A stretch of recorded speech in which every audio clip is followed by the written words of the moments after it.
Welcome সবাইকে। সবাই কেমন আছেন? আশা করছি সবাই খুব ভালো আছেন। চ্যানেলে কিন্তু এবার ব্যাক টু ব্যাক গল্প আসছে, তো আপনাদেরও তো কিছু দায়িত্ব রয়েছে সেখানে।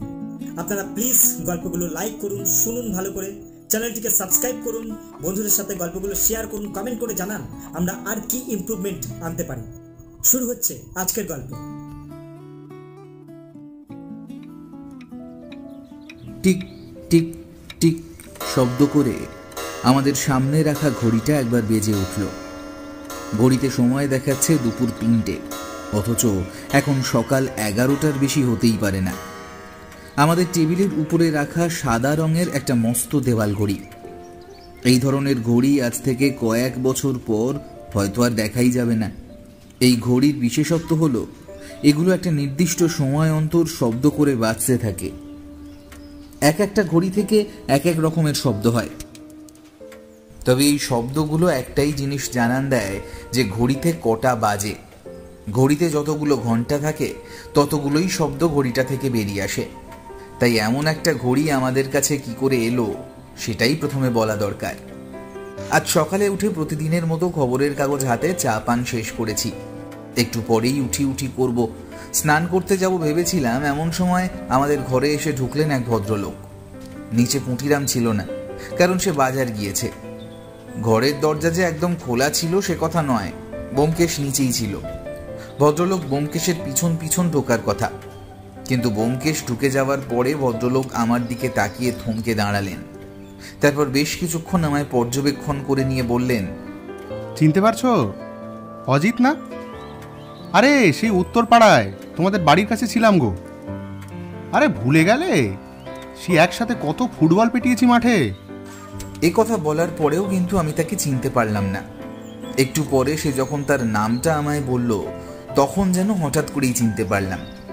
আসলে মেস বাড়িতে থাকার আগে আমি উত্তরপাড়ায় একটা বাড়িতে থাকতাম, আর সেখানেই এই নবারুণের সাথে আমার আলাপ হয়েছিল। সত্যি বলতে ফুটবল খেলার কথাটাও সে মিথ্যে বলেনি। সেখানে একরকম বিকেলের দিকে মাঠে ফুটবল খেলা হতো, তবে 2-1বার ছাড়া আমি সেখানে যাইনি, খেলিও নি। কিন্তু নবারুণের সাথে আমার এমন একটা সম্পর্ক তৈরি হয়েছিল। তারপর এই মেস বাড়িতে চলে আসার পরে, মানে যখন থেকে ব্যোমকেশের সাথে আমার আলাপ, তারপর নবারুণের সাথে দেখা সাক্ষাৎ কমে এসেছিল। আজ এত বছর পর তাকে দেখে খুব ভালো লাগলো। একটু এগিয়ে গিয়ে তাকে প্রশ্ন করলাম, তোমার খবর কি? কতদিন বাদে দেখা হলো, একটু মোটা হয়ে গেছো মনে হচ্ছে। মোটা কি শুধু আমি হয়েছি, তুমি কি হওনি? শুনলাম আজকাল লেখালেখি করছো নাকি? বেশ নামডাকও তো করেছো। বাবা, আমি বেশ খুশি হয়েছি। তবে তোমার সাথে যে এভাবে দেখা হয়ে যাবে সেটা কিন্তু একেবারেই ভাবতে পারিনি।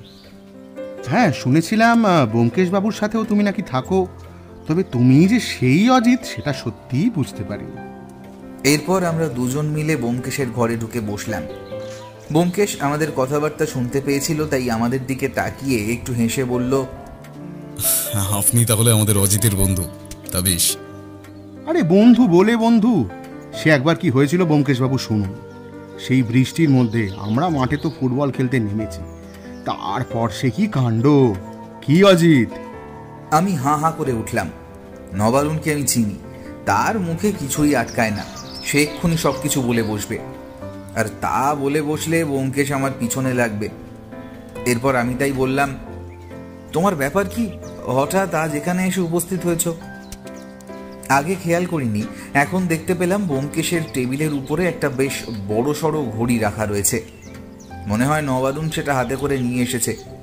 ব্যোমকেশ সেটা হাতে নিয়ে আগে ঢুকেছে বলে আমি খেয়াল করতে পারিনি। সেদিকে আমার নজর ঘুরিয়ে দিয়ে নবারুণ বলল, এই ঘড়িটা নিয়ে বড্ড সমস্যায় পড়েছি, বুঝলে? তাই ব্যোমকেশবাবুর কাছে এলাম, যদি ব্যোমকেশবাবু আমার এই সমস্যার সমাধান করে দিতে পারেন। আমি ঘড়িটার দিকে তাকালাম, আর ঠিক তখনই ঘড়িটা 3বার শব্দ করে বেজে উঠল। বেশ কিছুক্ষণ ধাতস্থ হয়ে বসার পর নবারুণ ব্যোমকেশের দিকে তাকিয়ে একরকম বলতে শুরু করলো, উত্তরপাড়ার কাছে আমার বাড়ি ব্যোমকেশবাবু। আমার বাড়িতে আমি, আমার স্ত্রী আর আমার ছেলে থাকে। আমার কাজ অতি সামান্য, একটা কারখানায় মেশিন অপারেটরের কাজ করি। যা মায়নাপত্র পাই তাতে আমাদের সংসার মোটামুটি ভালোভাবে চলে যায়। তবে সেসব কথা এখানে বলার কোনো প্রয়োজন নেই। এই ঘড়িটা আমি মাস কয়েক আগে পাই। প্রথম আগে তেমন কিছুই হয়নি। হঠাৎ ঘড়িটা একটা অদ্ভুত সমস্যা দেখা দিয়েছে। একদিন সকালে উঠে মনে হলো ঘড়িটা সামান্য ছোট হয়ে গেছে। সত্যি বলতে ব্যাপারটা চোখে পড়ার মতো নয়, কিন্তু যেটা চোখে পড়েছিল সেটা একটা অন্য কারণ। আপনি দেখবেন ব্যোমকেশবাবু, ঘরের দেয়ালে যদি কোনো জিনিস একভাবে থেকে যায় তাহলে তার পেছনের দেয়ালে একটা ছাপ পড়ে। তা সেই ঘড়িটা আমাদের ঘরের দরজা দিয়ে ঢুকে ডান দিকের দেয়ালে মাথা সমান উচ্চতায় ঝোলানো থাকত। বেশ কয়েক মাস থাকার জন্য ঘড়িটার পেছনেও তেমন একটা ছাপ পড়েছিল। মাসখানেক আগে ঘড়িটা নামাতে গিয়ে চোখে পড়ল যে সেই ছাপটা যেন ওই ঘড়িটার আশেপাশে সামান্য দেখা যাচ্ছে। আসলে ব্যোমকেশবাবু, আমি একটু খুঁতখুঁতে মানুষ, সব কিছু নিয়েই একটু মনের মতো করে করার চেষ্টা করি, আর সব কিছুর প্রতি আমার একটা প্রখর দৃষ্টি থাকে। তাই ব্যাপারটা আমারই চোখে পড়েছিল, কিন্তু আমার স্ত্রীর চোখে পড়েনি। আমি তাকে ব্যাপারটা বলতেই সে বলে ওটা নাকি আমার মনের ভুল। একটা ঘড়ি ছোট কিংবা বড় কি করে হয়ে যায়? আর ঘড়ি তো আর গাছ নয় যে আস্তে আস্তে বড় হয়ে যাবে। ব্যাপারটা কিন্তু আমার মাথার মধ্যে যেন থেকেই যায়। আমি ঘড়িটা নামিয়ে নিয়ে দেয়ালের ছাপটা ভালো করে পরীক্ষা করি। ঘড়িটা একটা পেরেকের মধ্যে ঝোলানো থাকতো। বড় ঘড়ি ব্যোমকেশবাবু, তাই একটা পেরেকে সম্ভব হতো না বলে দুটো রেখে ঝোলানো থাকতো। সেখান থেকে ঘড়িটা নামিয়ে এনে ভালো করে পরীক্ষা করে দেখি, না, ঘড়িটা যেমন ছিল তেমনই আছে, কিন্তু দেয়ালের উপর চেপে দিয়ে বুঝতে পারি আমার ধারণাটাই ঠিক। দেয়ালের সেই ছাপ থেকে বোঝা যায় ঘড়িটা সামান্য যেন ছোট হয়ে গিয়েছে। ব্যাপারটা হওয়ার মতো নয় আমি নিজেও জানি। একটা ঘড়ি আমার ঘরের দেয়ালে ঝুলছে, অথচ ঘড়িটা বড় থেকে সামান্য ছোট হয়ে গেছে, এটা কি করে হতে পারে? কিন্তু ব্যোমকেশবাবু, আমি সেই ছাপটা ভালো করে মিলিয়ে দেখেছি। ঘড়িটা ছোট হয়ে গেছিল তাতে কিন্তু কোনো সন্দেহ নেই।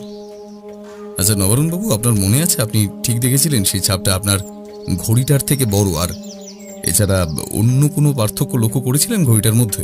হ্যাঁ ব্যোমকেশবাবু, আমি নিশ্চিত ঘড়িটা ছোট হয়ে গেছিল।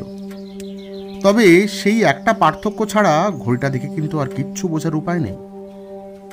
আর হ্যাঁ, আর একটা ব্যাপার, ঘড়িটা আগের থেকে একটু বেশি নতুন বলে মনে হচ্ছিল। মনে হয় 5-6 মাসের আগের একটা ঘড়ি আর 2 মাসের একটা ঘড়ির মধ্যে যতটা পার্থক্য থাকার কথা ঠিক ততটাই। আচ্ছা, তারপর কি হলো?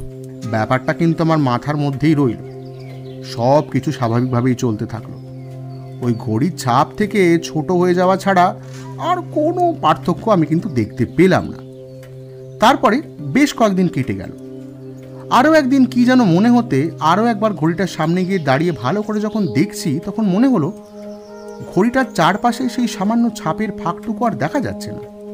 মনে হলো ঘড়িটা যেন সামান্য বড় হয়ে গিয়ে আগের ছাপটুকুকে মিলিয়ে দিয়েছে। কিন্তু সত্যি আমার কেমন একটা অদ্ভুত লাগলো। তাই ঘড়িটাকে নামিয়ে আনলাম। নামিয়ে এনে ভালো করে পরীক্ষা করে দেখলাম, না, ঘড়িটা আগের ছাপের মতোই রয়েছে। এখন ব্যাপারটা এমন হতে পারে যে ঘড়িটা ছোট হয়ে যাওয়ায় ছোট ছাপ পড়েছে, তাই এখন এমন কিছু বোঝা যাচ্ছে না। কিন্তু কেমন যেন মনে হতে লাগলো যে না, ঘড়িটা আগের থেকে আবার বড় হয়ে গিয়েছে। কারণ দেয়ালের কাছে ভালো করে চোখ নিলে বোঝা যায় যে ঘড়িটার আগের ছাপের থেকে এখনের ছাপটা যেন একটু বেশি বড়। ব্যোমকেশের সাথে সাথে আমিও অবাক হয়ে এবার নবারুণের দিকে তাকালাম। তারপর বললাম, তুমি এসব কি বলছো? তুমি নিজে বুঝতে পারছো? তুমি একবার বলছো তোমার ঘড়িটা ছোট হয়ে গেছে, আবার বলছো তোমার ঘড়িটা বড় হয়ে গেছে। এটা হওয়া সম্ভব নাকি কোনোভাবে? আমি জানি ব্যোমকেশবাবু, আপনি হয়তো ভাবছেন আমি যেসব কথা বলছি সেগুলোর কোনো ভিত্তি নেই। আমিও তো ভুল বলছি, কিন্তু একটা ভুল ধারণা নিয়ে আমি এত দূর আপনার কাছে ছুটে আসবো কেন বলুন তো? আর তাছাড়া আমি জানি আপনি ব্যস্ত মানুষ, শুধু শুধু আপনার সময় নষ্টই বা করতে যাব কেন আমি, বলুন? আপনার কথাগুলো আমি মোটেই ভুল মনে করছি না নবারণবাবু। তবে আপনি ঠিক বলছেন তো। প্রথমবার আপনার যেমন মনে হয়েছিল ঘড়িটা ছোট হয়ে গেছে, দ্বিতীয়বার তেমন আপনার ঠিক মনে হয়েছিল ঘড়িটা বড় হয়ে গেছে। এই ব্যাপারে আপনি নিশ্চিন্ত তো? দেখুন, এখানে আপনার দেখার উপর কিন্তু সব কিছু নির্ভর করছে। আপনি যদি ঠিক দেখেন তাহলে কেসটা আমি অবশ্যই হাতে নেব। আপনি যদি ভুল দেখেন তাহলে কিন্তু কেস নেবার মতো কিছুই নেই। না ব্যোমকেশবাবু, আমি ঠিকই দেখেছি। আরও একটা ব্যাপার ব্যোমকেশবাবু, আসলে প্রথমবার যখন ঘড়িটা আমার কাছে সামান্য ছোট হয়ে এসেছে বলে মনে হয়, তখন ঘড়িটার পেছনে আমি কিন্তু একটা লাল রঙের একটা পেন দিয়ে একটা গোল দাগ দিয়ে রেখেছিলাম। পরের বার যখন ঘড়িটা বড় বলে মনে হয়, তখন ঘড়িটাকে নামিয়ে এনে দেখি সেই দাগটা কিন্তু আর নেই। হ্যাঁ, ঠিক এটাই আমি বলতে চাইছিলাম নবরণবাবু, যে আপনি কোনো কিছু একটা প্রমাণ রেখেছেন নাকি ঘড়িতে, তাহলে সেটা যখন রেখেছেন। ব্যোমকেশ কথাটা বলেই টেবিলের উপর রাখা ঘড়িটা তুলে নিয়ে উল্টে দেখল, কিন্তু সেখানে লাল রঙের কোনো দাগ নেই। তখন নবারুণ ঘড়িটায় হাত দিয়ে ঘড়িটার পিছনে যেখানে ঘড়ির স্প্রিং, ব্যাটারি সমস্ত কিছু থাকে সেখানে হাত দিয়ে একটা জায়গা দেখিয়ে দিয়ে বলল, এখানে ব্যোমকেশবাবু, ঠিক এখানেই আমি ঘড়ির পেছনে লাল রঙের একটা ছোট গোল দাগ এঁকে দিয়েছিলাম। কিন্তু আপনি এখন দেখতেই পাচ্ছেন, দেখলে বোঝাই যাবে এখানে কোনোদিনও কোনো লাল রঙের দাগ পড়েনি। ওই লাল দাগের ব্যাপারে আপনি কি আর কাউকে বলেছিলেন, মানে আপনার স্ত্রী কিংবা অন্য কাউকে? না ব্যোমকেশবাবু, আমি সে ব্যাপারে আর কাউকেই কিছু বলিনি। এই ব্যাপারটা আমি ছাড়া এখনো পর্যন্ত কেউই জানে না। প্রথমবার যখন স্ত্রীকে বলেছিলাম সে ব্যাপারটা হেসেই উড়িয়ে দিয়েছিল, তাই দ্বিতীয়বার তাকে আর কিছু বলিনি। একেবারে সরাসরি আপনার কাছেই চলে এসেছি। এমনটা যে কেন হচ্ছে আমি কিছুই বুঝতে পারছি না। একটা কথা আমায় খুব ভেবে চিন্তে বলবেন। প্রথমবার যখন ঘড়িটা পরিবর্তন হয়েছে বলে মনে হয়, তারপর থেকে আপনি নিশ্চয়ই ঘড়িটার দিকে একটু নজর রাখতেন। আর দ্বিতীয়বার যখন ঘড়িটা পরিবর্তন হয়েছে বলে মনে হয়, সে সময়টার কথা আপনার ঠিকঠাক মনে আছে আশা করি। দিন কয়েকের মধ্যে ব্যাপারটা ঘটেছে। হ্যাঁ ব্যোমকেশবাবু, দ্বিতীয়বার যখন আমার মনে হয়েছে সেটা আজ থেকে 3-4 দিন আগেই। এর মাঝে, মানে প্রথমবার থেকে দ্বিতীয়বারের মাঝে আপনি বাড়ি থেকে তো কাজে যাওয়ার জন্য বেরিয়ে যান, তার মধ্যে এমন কোনো সময় হয়েছে যেই সময় আপনার বাড়িতে কেউ ছিল না? মানে আপনার স্ত্রী, আপনার ছেলে, তারা সবাই কোথায় গিয়েছিল? দিনের বেলাতে কখনো গোটা বাড়ি ফাঁকা ছিল? সেভাবে তো গোটা ব্যাপারটা মনে পড়ে না ব্যোমকেশবাবু, তবে এর মধ্যে আমরা বাড়ি ছেড়ে কোথাও ঘুরতে বা অন্য কোনো কারণে যাইনি। তবে হ্যাঁ, আপনি যদি ঘড়িটা চুরি করার কথা ভাবেন, তাহলে দুপুরে আমার স্ত্রী খাওয়া দাওয়া করে ভাত ঘুম দেন। সেই সময়টা আমি কারখানায় থাকি, আর ছেলে মাঝে মাঝে থাকে বা মাঝে মাঝে থাকেও না। বাড়িতে যদি বাইরের কেউ আসতে চায় তাহলে সে সময় সে ঘরে ঢুকতে পারে, তবে ঘরের দরজা কিন্তু বন্ধ থাকে। ব্যোমকেশ কি যেন চিন্তা করলো, তারপর বলল, ঘড়িটা নিশ্চয়ই আপনি আপনার এলাকার কারোর দোকান থেকে কিনেছিলেন? না ব্যোমকেশবাবু, আমি আমাদের এলাকার কারোর কাছ থেকে কিনিনি। আসলে আমাদের এলাকায় একটা বাড়িতে এক ভদ্রলোক থাকতেন। তা ভদ্রলোক কোনো একটা কারণে তার বাড়ি ছেড়ে অন্য জায়গায় চলে যায়। তার সমস্ত জিনিসপত্র তিনি নিয়ে যেতে চান না। কিছু কিছু জিনিসপত্র আশেপাশেই বিক্রি করে দিয়ে যান। এই ঘড়িটা আমার স্ত্রীর খুব পছন্দ হয়েছিল। সত্যি কথা বলতে উনি ঘড়িটা আমাদের বিনামূল্যেই দিয়ে যান। তবে ব্যাপারটা বাইরের কাউকে বলতে তিনি বারণ করেছিলেন, তাই নিজেও আমি বাইরের কাউকে এই কথাটা বলিনি। এত ভালো আর দামি একটা ঘড়ি ওই ভদ্রলোক আপনাদের বিনামূল্যে দিয়ে গেছিলেন, তার মানে সেই ভদ্রলোক আপনাদের খুব ভালোবাসতেন। তবে সমস্যা যখন একটা হয়েছে তার সমাধান তো একটা থাকবে, আর অকারণে তো এমন কিছু হবে না। আচ্ছা, একটা কাজ করা যাক, আপনি আজকে ফিরে যান। বরং আপনার বাড়ির ঠিকানাটা আশা করি অজিত ভালোভাবে জানে। আমি অজিতকে নিয়ে কাল সকালে একবার আপনার বাড়িতে যাব। আপনার বাড়িটা দেখা দরকার, আর যদি আপনার কোনো আপত্তি না থাকে তাহলে এই ঘড়িটা আমার কাছেই থাক। আশা করি আপনার কোনো আপত্তি নেই। না না ব্যোমকেশবাবু, আমার কোনো আপত্তি নেই। তবে আমি এটাই জানতে চাই, আমি কি আসলেই ভুল দেখেছি, নাকি ঘড়িটা একেবারে ছোট আর একবার বড় হয়েছে? নবারুণের সাথে আমার আরও বেশ কিছুক্ষণ কথা হলো। অনেকদিন আগেকার বন্ধু, তারপর সে একসময় চলে গেল। আমি তাকে বললাম কাল সকালেই আমরা তার বাড়িতে যাব, তাকে নিশ্চিন্ত থাকতে।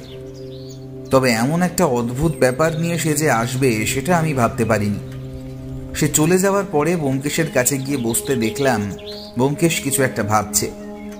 সেটা দেখে আমি প্রশ্ন করলাম, ব্যোমকেশ, তুমি নবারুণের কেসটা নিতে গেলে কেন? এমন অদ্ভুত ব্যাপার কি হতে পারে নাকি?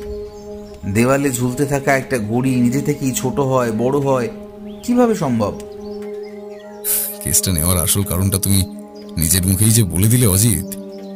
এখন কালকের জন্য অপেক্ষা করো। ব্যোমকেশ ঘড়িটা মন দিয়ে দেখতে ব্যস্ত হয়ে গেল। আমি বুঝতে পারছিলাম না আমি হঠাৎ করে এমন কি বললাম যে ব্যোমকেশ সেটাকেই কেসটা হাতে নেওয়ার কারণ বানিয়ে দিল। ব্যোমকেশ মাঝে মাঝে এমন সব কথাবার্তা বলে তার কিছুই বোঝা যায় না। তবে আমি বুঝতে পারছিলাম ব্যোমকেশ এখন আর কিছুই বলবে না, সে ঘড়িটা নিয়ে ব্যস্ত হয়ে পড়বে। তাই কাল সকালে ছাড়া তেমন কিছুই আর জানা যাবে না। যদিও কাল সকালে নবারুণের বাড়িতে যাওয়ার কথা আছে, তবে সেখানে গিয়েই বা এমন কি জানা যাবে। তবে অপেক্ষা করাই ভালো, তাই আমিও নিজের ঘরে চলে গেলাম। নবারুণের সাথে দেখা হওয়ার পর থেকে উত্তরপাড়ায় কাটানো সেই দিনগুলোর কথা বেশ মনে পড়তে লাগলো। আমি ঘরে গিয়ে নিজের বিছানায় হেলান দিয়ে শুয়ে সেসব স্মৃতি মনে করতে লাগলাম। এর মধ্যে বৌঠান এসে জানিয়ে দিয়ে গেল একটু পরেই দুপুরের খাবার দেবে। আমার তখনই মনে পড়ে গেল এখনো স্নান করা হয়নি, তাই তাড়াতাড়ি স্নানে ঢুকে পড়লাম। স্নান সেরে বেরিয়ে দুপুরের খাবার টেবিলে বসে ব্যোমকেশকে বৌঠান প্রশ্ন করল, টেবিলের উপরে একটা ঘড়ি দেখতে পেলাম, এটা আবার কোথা থেকে জোটালে? ব্যোমকেশ খেতে খেতে একটু হেসে হেসে কথার উত্তরে বলল, ওই অজিতের এক বন্ধু এসেছিলেন, তিনি দিয়ে গেছেন ঘড়িটা, আমার বেশ পছন্দ হয়েছে, তাই আমার কাছে রেখে দিয়েছি। কয়েকদিন পরে অজিতকে ফেরত দিয়ে দেবো। সে কি, ঠাকুরপোর বন্ধু এলেন অথচ তুমি একবার আমায় জানালে না? না, ওনাকে দুপুরে খেতে তো বলতে পারতে। ঠাকুরপোর বন্ধু বলে কথা, উনি আবার কি ভাববেন বলো তো? কিচ্ছু ভাববেন না, ওনার একটু তাড়া ছিল, তাই আজ তাড়াতাড়ি চলে গেছেন। কাল সকালে আমাদের একবার ওনার বাড়িতেও যেতে বলেছেন। কালনার বাড়িতে গেলে ওনাকে একদিন নেমন্তন্ন করে এখানে আসতে বলে দেবো না হয়। বৌঠান ব্যোমকেশের কথা সত্যি বলেই বোধহয় ধরে নিয়েছিল, তাই আরও এ কথা সে কথা বলতে লাগলো। আমি কিন্তু মনে মনে ঘড়িটার ব্যাপারেই ভাবতে ভাবতে খেয়ে চলেছি। একসময় খাওয়া শেষ হতে নিজের ঘরে চলে গেলাম। একবার মনে হলো নবারুণকে আমি যতটা চিনি সে মিথ্যে কথা বলার ছেলে নয়, আর তাছাড়া সমস্ত ব্যাপারে যে তার একটু অতিরিক্ত কৌতূহল আছে সেটাও আমি জানি, কিন্তু সেই কৌতূহলটা এতটা নয় যে সে মিথ্যে কথা কিংবা কোনো কথা বানিয়ে বলতে পারে। সে যখন বলছে তার মানে ঘড়িটার মধ্যে কিছু একটা আছে, আর সেটাই বোধহয় ব্যোমকেশ বুঝতে পেরেছিল, কিন্তু এখনো কিছুই বলতে চায়নি। কাল নবারুণের বাড়িতে গিয়ে আবার কি ঘটবে সেটাই ভাবতে লাগলাম আমি। ব্যোমকেশকে কিন্তু এর মধ্যে যখনই দেখলাম তখনই সে ঘড়িটা নিয়ে পড়ে রয়েছে, কিন্তু একটা সাধারণ দেওয়াল ঘড়ির মধ্যে কি এমন রয়েছে যেটা ব্যোমকেশ দেখার চেষ্টা করছে সেটা আমি বুঝতে পারলাম না। পরদিন সকালে ব্যোমকেশ আর আমি মিলে গিয়ে পৌঁছলাম নবারুণের বাড়িতে। বেশ অনেক দিন আগে এদিকটায় এসেছিলাম, এখন এদিকটায় সামান্য পরিবর্তন হয়ে গেছে, তবে তার বাড়ি খুঁজে পেতে খুব একটা অসুবিধে হলো না। আমরা সকালে আসবো বলে রেখেছিলাম, তাই সে বোধহয় কারখানায় না গিয়ে বাড়িতেই ছিল। আমরা দরজায় গিয়ে কড়া নাড়তেই সে নিজে এসে দরজা খুলে দিয়ে আমাদের ঘরের ভিতর নিয়ে গিয়ে বসালো। একটু পরেই একজন মহিলা চা দিতে আসে। আমি বুঝতে পারলাম এটাই নবারুণের স্ত্রী। নবারুণ তার স্ত্রীর উদ্দেশ্যে বলল, তোমায় বলতাম না সেই অজিতের কথা? আরে সেই অজিত গো, সে এখন কত বড় লেখক হয়ে গেছে। আমি তো ভাবতেই পারিনি এই অজিত আর সেই অজিত একই। তারপর আবার ব্যোমকেশবাবুর সঙ্গেই এখন থাকে। ভদ্রমহিলা আমায় আর ব্যোমকেশকে নমস্কার করে আমাদের সামনে উল্টো দিকের চেয়ারে বসলেন। তারপর একটু কিছুক্ষণ চুপ থেকে নবারুণ বলল, ব্যোমকেশবাবু, ওই যে ওই দেয়ালটায় ঘড়িটা টাঙানো ছিল, আপনি তাকালে কিন্তু বুঝতে পারবেন দেওয়ালে ঘড়ির একটা ছাপ রয়েছে। নবারুণের কথায় আমি আর ব্যোমকেশ দুজনে দেওয়ালের দিকে তাকালাম। যেখানে আঙুল দেখাচ্ছে সেখানটা ফাঁকা, সেখানে একটা ঘড়ির ছাপ যে রয়েছে তা বোঝা যায়। চারপাশের দেওয়ালটা সামান্য বেশি কালো হয়ে এসেছে, কিন্তু সেই জায়গায় একটা গোল মতো ছাপ। ঘড়ি থাকলে যেমনটা দেখা যায় ঠিক তেমনটাই। ঘরের মধ্যে বলার মতো তেমন বেশি কিছু নেই, অতি সাধারণ একটা ঘর। একদিকে একটা আলমারি, একদিকে একটা টেবিল চেয়ার রয়েছে, দুটো ঘর, একটা রান্নাঘর। তবে বাড়িটা দোতলা। সিঁড়ি দিয়ে উপরের দিকে উঠে গেলে আরও একটা ঘর রয়েছে এবং তারপরে ছাদ। এই ছাদে আমরা আগে এসে বসেছি, তবে তখন নবারুণ অবিবাহিত ছিল। ব্যোমকেশ কিন্তু উঠে গিয়ে সেই ঘড়ির জায়গাটা ভালো করে বেশ কিছুক্ষণ দেখতে লাগলো। তারপর সেদিকে তাকিয়ে থাকতে থাকতে স্ত্রীর উদ্দেশ্যে বলল, আপনি ব্যাপারটা কখনো লক্ষ্য করেননি মিসেস দাস? না, মানে ব্যোমকেশবাবু ও আমায় বলেছিল যে ওই ঘড়িটা তার ঠিক সুবিধের ঠেকছে না, ঘড়িটা কেমন যেন ছোট হয়ে গেছে, কিন্তু আমি ব্যাপারটায় তেমন গুরুত্ব দিইনি। আসলে ব্যোমকেশবাবু, একটা ঘড়ি কি করে ছোট হয়ে যায় সেটাই তো আমি বুঝতে পারছি না এখনো। শুধু ছোট নয় মিসেস দাস, বড় হয়ে যায় মাঝে মাঝে। কথাটা বলে ব্যোমকেশ এই জায়গাটা ছেড়ে আমাদের সামনে চেয়ারে এসে বসলো। এর মধ্যে নবারুণের স্ত্রী রান্নাঘরের দিকে গিয়ে আমাদের জন্য চা নিয়ে এলেন। চা খেতে খেতে কিন্তু ব্যোমকেশ একটা কথা বলল না, চুপ করে ঘরের চারপাশে দেখতে লাগলো। তারপর এক সময় সম্পূর্ণ অন্য একটা প্রশ্ন করে বসলো। যে ভদ্রলোক আপনাদের ঘড়িটা দিয়েছিলেন সেই ভদ্রলোক কি তারপরে আপনাদের বাড়িতে এসেছিলেন একবার কিংবা দুবার? নবারুণ তার স্ত্রীর দিকে তাকালো। তিনি একটু ভেবে নিয়ে বললেন, উনি তো তারপরেও বেশ কয়েকবার আমাদের বাড়িতে এসেছেন। ব্যোমকেশবাবু, আসলে আমাদের উনি বড্ড ভালোবাসতেন, আর তাছাড়া আমাদের ছেলেকে উনি বড্ড স্নেহ করতেন।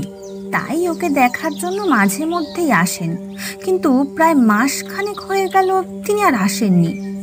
বোধহয় কোনো কাজে ব্যস্ত হয়ে পড়েছেন। ব্যোমকেশ চুপ করে রইল, কিছুই বলল না। চা খাওয়া শেষ হতেই বলল, চলুন নবারুণবাবু, একটু আপনাদের ছাদ থেকে ঘুরে আসি গিয়ে। ব্যোমকেশ, আমি আর নবারুণ মিলে নবারুণদের বাড়ির ছাদে গিয়ে উঠলাম। এখান থেকে চারপাশটা বেশ সুন্দর দেখা যায়। আগে যা দেখেছিলাম, আজ এত বছর পরে চারপাশের সামান্য পরিবর্তন হয়েছে। দু একটা পুরনো বাড়ি ভেঙে পড়ার মতো অবস্থায় এসে দাঁড়িয়েছে। নতুন কয়েকটা বাড়ি তৈরি হয়েছে। একটা ছোট্ট মাঠ ছিল, সেই মাঠটা এখন যেন আরো বেশি ছোট হয়ে উঠেছে। এখানে এসে দাঁড়াতেই পুরনো দিনের সমস্ত কথাবার্তা মনে পড়ে যেতে লাগলো। ব্যোমকেশ কিন্তু ছাদে উঠে এদিক ওদিক ঘুরছিল। ঘুরতে ঘুরতে বলল, নবারুণবাবু, আপনাদের বাড়িতে কখনো চোর এসেছিল? এই কথায় নবারুণ কিছুক্ষণ অবাক হয়ে থাকে, তারপর বলে, আপনি যদি আগের কথা বলেন তাহলে হয়তো বছর 10 আগে একবার এসেছিল, কিন্তু তারপরে বাড়িতে তো চোর এসেছে বলে আমার মনে পড়ে না। আচ্ছা, ঘড়িটা আমার কাছে বেশ কয়েকদিন থাকবে, ঠিক আছে? তবে এখনই আপনাকে নিশ্চিত কিছু বলতে পারছি না, তবে কেসটা আমি হাতে নিচ্ছি। আরো কিছুক্ষণ নবারুণের সাথে ছোটখাটো কথাবার্তা বলে ব্যোমকেশ আর আমি বেরিয়ে এলাম। পথে নেমে ব্যোমকেশ আর একটা কথাও বলল না। বাড়ি ঢুকেই কিন্তু ঘড়িটা নিয়ে আরো একবার ব্যস্ত হয়ে পড়ল। আমি বুঝতে পারছিলাম ব্যোমকেশ ছোট ছোট কিছু যন্ত্রপাতি জোগাড় করেছে, যেগুলো দিয়ে ঘড়িটা খুলে দেখা যায়। ঘড়িটা নিয়ে সে যে বেশ চিন্তিত হয়ে পড়েছে সেটা বোঝাই যাচ্ছিল। তবে এত চিন্তিত হবার কোনো কিছুই ছিল না। এরপরেও আমি আরো অবাক হলাম যখন সেদিন বিকেলে ব্যোমকেশ আমায় না নিয়েই কোথায় যেন বেরিয়ে পড়ল। ফিরে এলো সন্ধ্যের দিকে।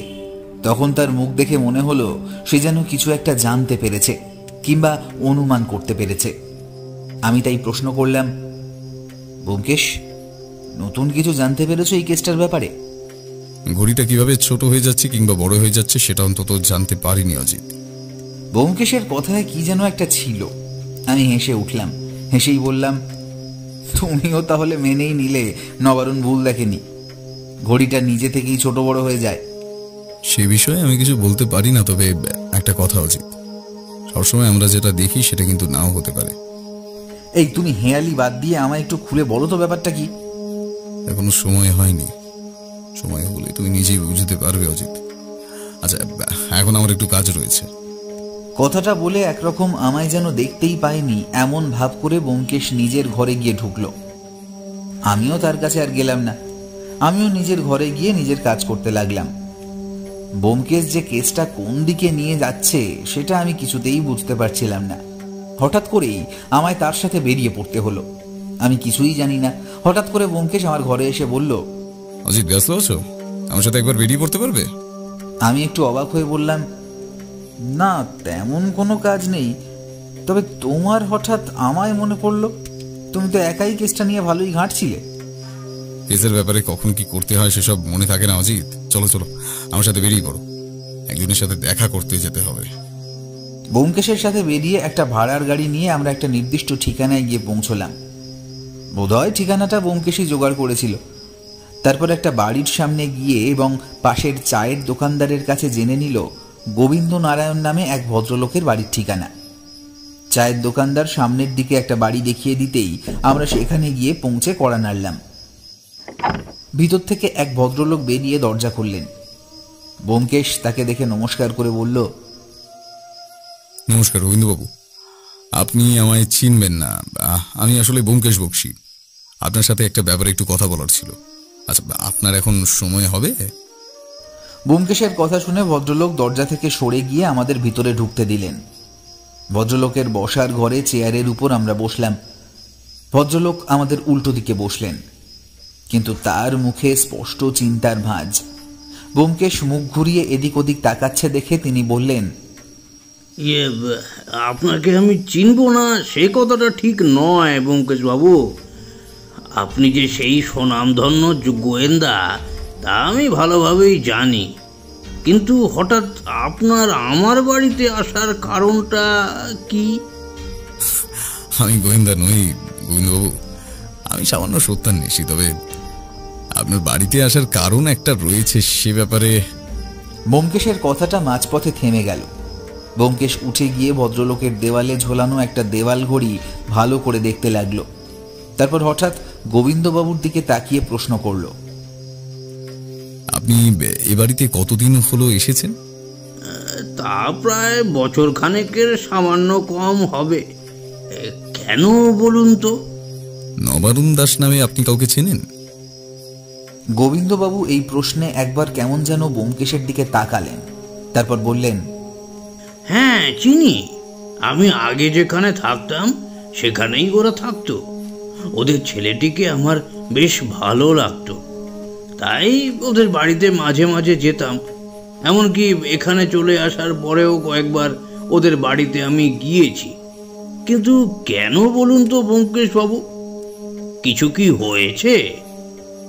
খুব একটা সমস্যার কিছু নয়, তবে আপনি যে ঘড়িটা নবারুণ বাবুকে দিয়েছিলেন সেই ঘড়িটা একটা অদ্ভুত সমস্যার সৃষ্টি করেছে। সেই ঘড়িটা বিভিন্ন সময় ছোট বড় হয়ে যায়। এই কথাটা আপনি কি জানতেন? ব্যোমকেশ বাবু, আপনার জায়গায় যদি এই কথাটা আমায় অন্য কেউ বলতো তাহলে হয়তো আমি এক্ষুনি হেসে উড়িয়ে দিতাম, কিন্তু আপনি যখন বলছেন তাহলে নিশ্চয়ই কিছু একটা আছে। কিন্তু এমনটা কি হতে পারে? একটা ঘড়ি ছোট বড় হবে কি করে? সেটা তো আমিও জানি না গোবিন্দবাবু, তবে আপনি ঘড়িটা দিয়েছিলেন তাই আমার মনে হলো আপনি কিছু জানেন, সে কারণেই আমাদের এখানে আসা। না ব্যোমকেশ বাবু, এ বিষয়ে আমি আপনাকে কোনো সাহায্য করতে পারবো না। যদি করতে পারতাম তাহলে আমার নিজেরও ভালো লাগতো, তবে অনিচ্ছার সাথেই বলতে হচ্ছে আমি এ বিষয়ে কিছুই জানি না। আরেকটা প্রশ্ন গোবিন্দবাবু, যদিও সেটার উত্তর দেওয়া বা না দেওয়া আপনার উপরে, তাও আমি জানতে চাই আপনি হঠাৎ ওই বাড়িটা ছেড়ে এখানে চলে এলেন কেন? বাড়িটা বেশ পুরনো হয়ে গেছিল, আর তাছাড়া ওখানে থাকতেও আমার ঠিক ভালো লাগছিল না, তাই এখানে চলে এসেছি। এদিকটা লোকজনের ঝামেলা নেই, নিজের মতো বসে নিজের কাজ করতে পারি। আচ্ছা, আপনার কি কোনো ব্যবসা রয়েছে? ব্যবসায়ী বলতে পারেন, একটা হিরে জহরতের ব্যবসা রয়েছে। ছোটোখাটো মক্কেল আসে, তাদেরকে আমি হিরে জহরত দেখাই, আর তার উপরেই আমার সব কিছু। ব্যোমকেশ বাবু বুঝতেই তো পারছেন। ব্যোমকেশ আর কিছু বলল না। ভদ্রলোককে বিদায় জানিয়ে আমরা দুজনে বেরিয়ে এলাম রাস্তায়, কিন্তু ব্যোমকেশ চুপ করে রইল। একসময় আমায় প্রশ্ন করল, গোবিন্দবাবুর বাড়ির আশপাশটা বেশ ফাঁকা, তাই না? খুব বেশি লোকজন বোধহয় দিকটায় থাকে না। এমন একটা প্রশ্নের ঠিক যে কি কারণ রয়েছে সেটা আমি বুঝতে পারলাম না। কোনো একটা সমস্যা ছাড়া হঠাৎ ভদ্রলোক বাড়ি বদল করলেন কেন? ব্যাপারটা কিছু বুঝতে পারছি না অজিত।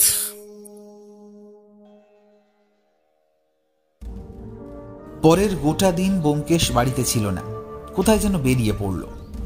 ব্যোমকেশের সাথে কেসের ব্যাপারে আমার তেমন কিছুই আলোচনা হলো না। এর মাঝে একটা টেলিফোন এলো। আমি টেলিফোন ধরতেই বুঝতে পারলাম দাসবাবু ব্যোমকেশকে খুঁজছে। তবে দাসবাবু আমায় একটা খবর দিলেন, সেটা ব্যোমকেশকে জানিয়ে দিতে বললেন। সেটা শুনেই আমার কেমন যেন মনে হলো ব্যোমকেশ অকারণে বাড়ির বাইরে যায়নি। সে গোটা কেসটা নিয়ে একটু বেশিই ভেবে চলেছে, আর সেই কারণে দাসবাবুকে দিয়েও কয়েকটা ব্যাপারে খোঁজ খবর নিতে বলেছিল। সেই খবরটাই দাসবাবু আমায় জানিয়েছেন। ব্যোমকেশ বাড়ি ফিরে ঘরে ঢুকতেই আমি বললাম, ব্যোমকেশ, দাসবাবু ফোন করেছিলেন। তিনি জানিয়েছেন তুমি যার ব্যাপারে খোঁজ করছিলে তার উপর পুলিশের সামান্য সন্দেহ রয়েছে, তবে তেমন কোনো প্রমাণ পাওয়া যায়নি বলে তার কোনো ব্যবস্থা নেওয়া যায়নি। আমার কথা শুনে ব্যোমকেশের মুখে সামান্য একটা হাসি ফুটে উঠল। সে বলল, অজিত, তোমার বন্ধু তাহলে ভুল দেখেননি। তার ঘরের ঘড়িটা সত্যি একবার ছোট হয়ে গিয়েছিল, তারপর বড় হয়ে গিয়েছিল। আমি আবার অবাক হলাম। তারপর বললাম, তুমি কি ভাবছো বলো তো? আর গোবিন্দবাবুর বাড়িতেই বা তুমি গেলে কেন? তিনিই তো নবারুণকে ঘড়িটা এমনি দিয়ে দিয়েছিলেন। তাহলে তার সাথে এই কেসের তুমি আবার কোনো সম্পর্ক খুঁজতে চেষ্টা করছো না তো? সঠিকভাবে এখনো কিছুই বলা যাচ্ছে না যে, আর একটু সময় লাগবে, তারপর সবকিছু বলা যাবে। এখনো সময় হয়নি। আজ কোথায় বেরিয়েছিলে?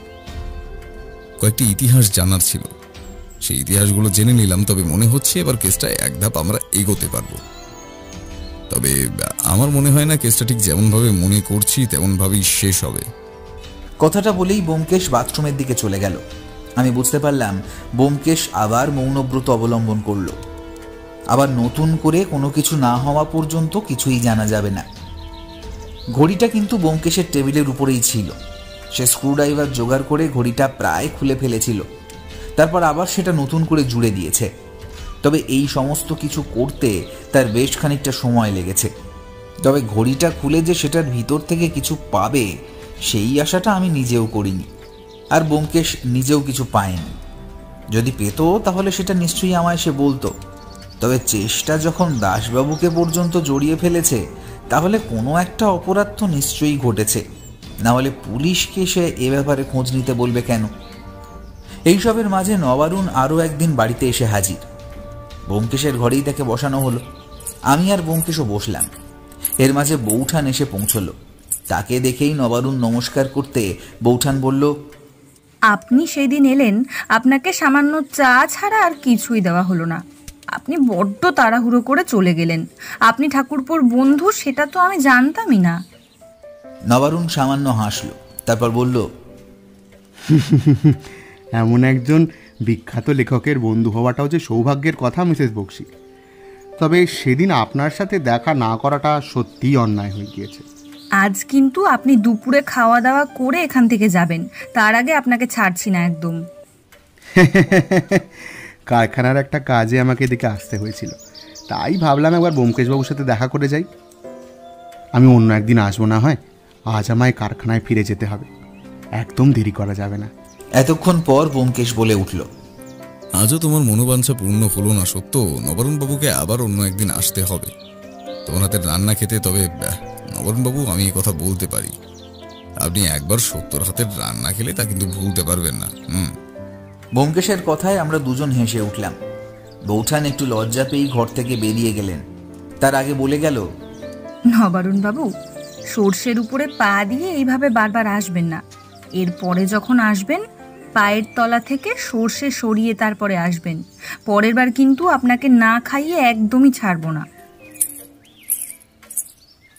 বৌঠান বেরিয়ে যেতেই ব্যোমকেশ বলে উঠল, বলুন নবারুণবাবু, হঠাৎ আপনি নিজে এসে পৌঁছলেন? ওই ঘড়িটার ব্যাপারে আপনি কোনো সিদ্ধান্তে আসতে পেরেছেন ব্যোমকেশবাবু? আর একটু সময় লাগবে, আশা করছি 2-1 দিনের মধ্যে আপনাকে কিছু একটা জানাতে পারবো। আচ্ছা, এর মধ্যে আর কি কিছু ঘটেছে? না ব্যোমকেশবাবু, তেমন কিছু ঘটেনি। তবে আমার দেয়ালের ঘড়িটার জায়গাটা বড় ফাঁকা ফাঁকা লাগছিল, যে আপনার কাছে একটু জানতে এলাম। আপনি কিছু মনে করবেন না। এসে যখন পড়েছেন তাহলে একটা কথা বলুন তো গোবিন্দবাবু, মানে যার কাছ থেকে আপনি ঘড়িটা নিয়েছিলেন তিনি আপনাদের বাড়িতে শেষ কবে এসেছিলেন?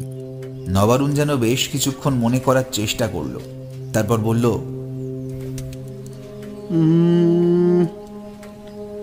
মাসখানেক আগেই বোধ হয় প্রথমবার যখন ঘড়িটা দেখে আমার সন্দেহ হয়, তার কিছুদিন পরে। ব্যোমকেশ কিছু বলল না, চুপ করে বেশ কিছুক্ষণ নবারুণের দিকে তাকিয়ে রইল। তারপর বলল, গোবিন্দবাবুকে কেমন লোক বলে আপনার মনে হয়? বেশ ভালো লোক, যতদূর শুনেছিলাম। হিরে জগরতের কোনো একটা ব্যবসা করেন, তবে এখন ঠিক কোথায় আছেন সে ব্যাপারে আমরা জানি না। এই কথাটা শুনে ব্যোমকেশ কেমন যেন চমকে উঠল। তারপর বলল, কেন খোঁজ খবর করার চেষ্টা করেননি আপনি কেন?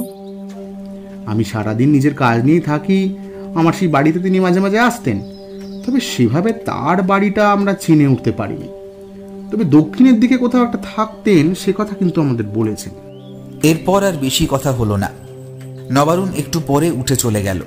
তবে নবারুণ চলে যাওয়ার পর থেকেই ব্যোমকেশের মুখে যেন চিন্তার ভাঁজটা আরো বেশি করে পড়ল। আমি একবার ভাবলাম প্রশ্ন করি, তারপর ভাবলাম থাক, সে নিজে যতক্ষণ না কিছু বলবে, প্রশ্ন করলে শুধু শুধু, তাই আর তাকে কিছুই জিজ্ঞেস করা হলো না।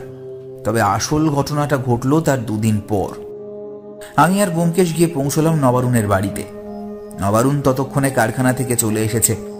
আমরা যখন গিয়েছিলাম তখন বেশ সন্ধে হয়ে গেছে।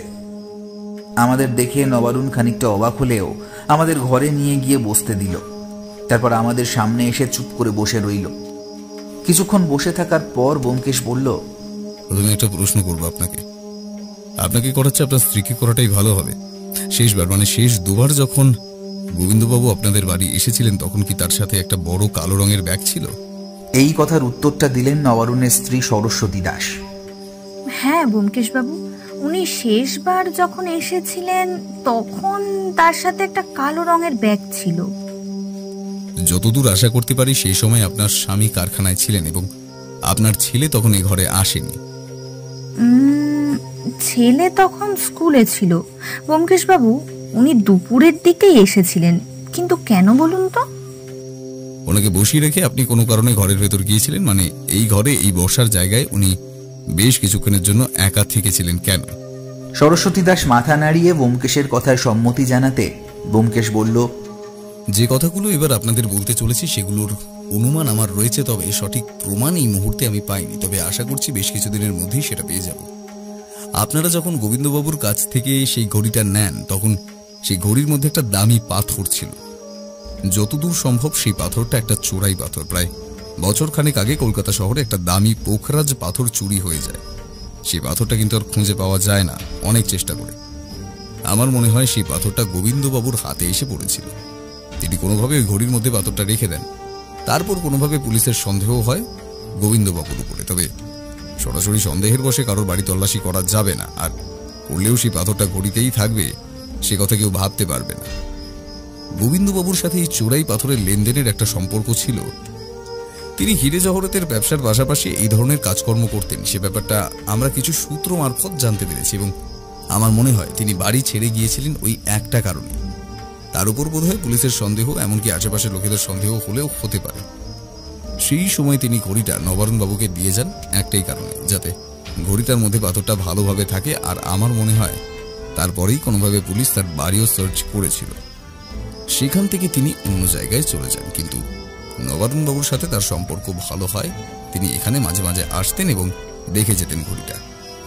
আর ঠিক সেই ঘড়িটার মতোই অন্য একটি ঘড়ি তিনি খুঁজে বার করেন, কিংবা ঘড়ির দোকানের সাথে কথা বলে তৈরি করেন। তারপর সময় সুযোগ বুঝে একদিন দুপুরবেলায় এসে আপনার সাথে কথা বলতে বলতে অন্য মনস্কতার সুযোগে ঘড়িটা বদলে দেয়। আর ঠিক সেই সময় নবারুণবাবুর ব্যাপারটা চোখে পড়ে। এবার সমস্যাটা হলো, নবারুণবাবু নিজের হাতে ঘড়ির পেছনে লাল রঙের একটা চিহ্ন এঁকে দিয়েছিলেন। পরে গোবিন্দবাবু সেই ঘড়িটা নিয়ে চলে যান আর ঘড়ির ভেতর থেকে পাথরটা বের করে নেন। তবে এখানেই তিনি আরও একটা কাজ করেছিলেন আমার মনে হয়। তিনি সেই নতুন ঘড়িটাতে অমনি কোনো একটা পাথর লুকিয়ে রেখেছিলেন, যেটা দিয়ে কোনো একটা কাজ করা যাবে। আমার মনে হয় তিনি ঘড়িতে নতুন কোনো পাথর রেখেছিলেন। পুরনো পাথরটা নিয়ে গিয়ে সেই পাথর স্থানে মুছে দিয়ে আরও একবার সেই পুরনো ঘড়িটা নিয়ে এই বাড়িতে এসে সেই ঘড়িটার সাথে বদলে যায়। তিনি ভেবেছিলেন ব্যাপারটা কেউ বুঝতে পারবে না, কিন্তু নবারুণবাবু নিজের মনের ভুল হতেও পারে ভেবে ঘড়িটার পেছনে একটা লাল দাগ দিয়ে রেখেছিলেন। তবে পরে যখন তার সন্দেহ হয় তখন তিনি দেখতে পান লাল দাগটা নেই, আর সেই কারণে তিনি আমার কাছে গিয়ে পৌঁছয়। এখন সমস্যাটা হলো, গোবিন্দবাবুকে এভাবে গ্রেফতার করা যাবে না, তার উপর নজর রাখতে হবে এবং কোনোভাবে যদি তার সাথে ওই দলের কোনো একটা যোগাযোগ প্রমাণ করা যায় তাহলে তাকে আমরা গ্রেফতার করতে পারবো। তবে সেই ব্যাপারটা আমি এখনো ভাবছি না। আমার দায়িত্ব ছিল আপনার ঘড়ির অস্বাভাবিকভাবে ছোট বড় হয়ে যাওয়ার সমস্যাটা সমাধান করা, সেটা আমি করে দিয়ে গেলাম। আর এই রইল আপনার ঘড়ি। আমার মনে হয় আপনার এই ঘড়ি আর কখনোই ছোট বড় হবে না। আর আরও একটা কথা আমার মনে হয়, সেটা হলো গোবিন্দবাবু আর কখনোই আপনাদের বাড়িতে আসবেন না। নবারুণ ও তার স্ত্রীর অবাক হওয়া মুখের ওপর আমি তাকিয়ে দেখলাম। আমি নিজেও অবাক হয়েছিলাম, কিন্তু ব্যোমকেশ উঠে দাঁড়িয়ে বলল, নবরুণবাবু, আজ আর এখানে বসার সময় হচ্ছে না। আচ্ছা, কিছু মনে করবেন না, আমাদের অন্য একটা কাজ রয়েছে। এই চলে এসো অজিত। দরজা পর্যন্ত নবারুণ আমাদের এগিয়ে দিতে এলো। তখন ব্যোমকেশ বলল, আপনি একদিন হাতে কিছুটা সময় নিয়ে আমাদের বাড়িতে যাবেন। সত্য কিন্তু আপনাকে নিমন্ত্রণ করেছে, আর আমন্ত্রণ কিন্তু উপেক্ষা করা যাবে না। অবশ্যই ব্যোমকেশবাবু, আমি অবশ্যই আপনাদের বাড়িতে একদিন যাব। আপনি যে কী উপকার করলেন আমার, আমি বলতেই পারবো না আপনাকে। একবার আমার নিজেরই মনে হয়েছিল আমি হয়তো ভুল ভাবছি। আপনি ঠিক ভেবেছেন বলেই যে ভদ্রলোককে ধরা সম্ভব হবে নবারুণবাবু, না হলে ভদ্রলোক যে এমন একটা কাজ করতে পারেন সেটা তো আমরা কেউ ভাবতেই পারতাম না, তাই নয় কি? আমি আর ব্যোমকেশ বাড়িতে ফিরে এলাম। বেশ কয়েকদিন পর গোবিন্দবাবুকে গ্রেপ্তার করা হলো। তার সাথে শহরে হয়ে চলা কয়েকটা রত্ন চুরির ব্যাপারে যে সম্পর্ক রয়েছে সেটা তাকে জেরা করেই জানা গেল। এমনকি তার বাড়ি থেকে একটা কালো রঙের ব্যাগ পাওয়া গেল, যেটার মধ্যে একটা সাদা রঙের ঘড়ি রয়েছে। আর ঠিক ব্যোমকেশের কথা মতো ঘড়ির পিছনের দিকে ব্যাটারির খাপের একটা নির্দিষ্ট জায়গায় পাওয়া গেল একটা পাথর। জানা গেল মাস 6 আগে এই পাথরটাও একটা দোকান থেকে চুরি করা হয়েছিল। সেই পাথরটাই এসে পৌঁছেছে গোবিন্দবাবুর বাড়িতে। পুলিশি জেরাতে আরো অনেক কিছুই জানা গেল, তবে সে ব্যাপারে এখানে বেশি কিছু বলার প্রয়োজন নেই। তবে যেদিন গোবিন্দবাবু ধরা পড়লেন সেদিন রাতে ব্যোমকেশ খাবার টেবিলে বসে বলল, দেখলে অজিত, সেদিন যদি নবারুণবাবুর ধারণাটা আমার আমার আমার নেহাত মিথ্যে বলে হেসে উড়িয়ে দিতাম, তাহলে কিন্তু আজ ভদ্রলোক ধরা পড়তেন না। পুলিশের অনুমান ছিলই, আর তার উপর এই ব্যাপারটা বুঝতে পারার পর সেই অনুমানটা সত্যিতে প্রমাণিত হল, আর তাই গোবিন্দবাবু ধরা পড়লেন। আর সত্যি কথা বলতে গোবিন্দবাবু ধরা পড়ার জন্য একমাত্র দায়ী কিন্তু নবারুণবাবু। শেষের কথাটা ব্যোমকেশ সামান্য হাসতে হাসতে বলল। সেটা শুনে বৌঠান বলে উঠল, ভদ্রলোককে কিন্তু একদিন আমাদের বাড়িতে। বৌঠানকে কথা শেষ করতে না দিয়েই ব্যোমকেশ বলে উঠল, জানি জানি, সে কথা ভদ্রলোককে বলাই আছে। ভদ্রলোক সময় করে একদিন ঠিক আমাদের বাড়িতে আসবেন। হ্যাঁ, তুমি চিন্তা করো না। নবারুণ আমাদের বাড়িতে একদিন সময় করে সত্যিই এসেছিল, আর বৌঠানের হাতের রান্না খেয়ে তার প্রশংসায় পঞ্চমুখ হয়েছিল।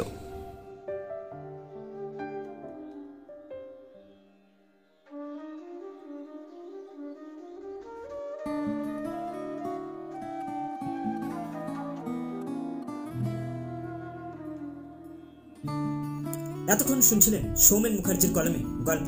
খুব শিগগিরই আবার দেখা হচ্ছে অন্য একটি গল্প নিয়ে। ততক্ষণ সবাই ভালো থাকুন, সবাইকে ভালো রাখুন, আর সঙ্গে রাখুন, শুনতে থাকুন গল্পের বই ইউটিউব চ্যানেল। শুভরাত্রি সবাইকে।